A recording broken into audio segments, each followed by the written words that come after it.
gather your mind into the breath, it tends to get scattered all around. And when it's scattered, each little piece is weakened.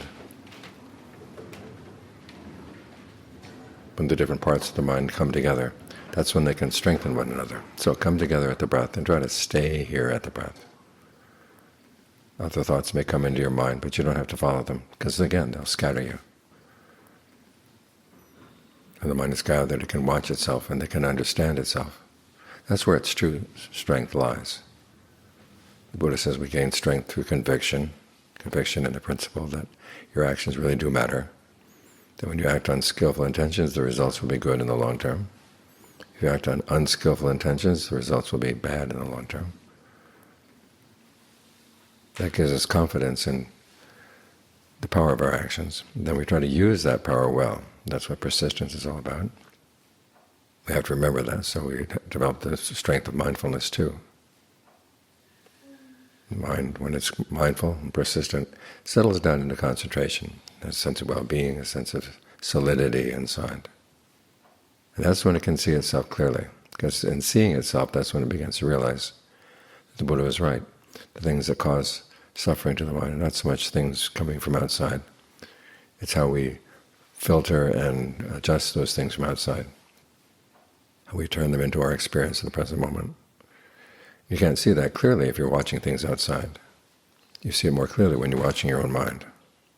So gather the mind here. As if all the different eyes of the mind can watch one another and see what's happening. That's when you know. And when you know, then you can deal skillfully with things. You don't have to suffer. That's where the strength comes from, gathering things in, watching here. We learn about the world because the world can impinge on us. But the problem is we don't know enough about our own minds.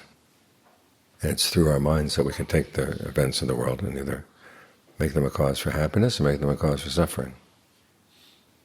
The difference lies right here. So pay attention right here as much as you can.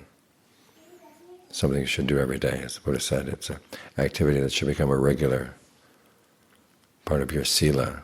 Sila doesn't mean just following the precepts. It means the normal habits of the mind. And learning how to gather your mind in and watch inside, that's a good habit to develop. Because it's there that you find your protection. The world can do all kinds of things to your body. But if your mind is well developed, the mind stays safe. And that's what matters. There will come a day sometime when we have to leave this body. But we're always with the mind. So look after the mind as much as you can. Take care of it as much as you can. It's your primary possession, the most important thing in your life. So treat it well, care for it well, and it will repay you many times over.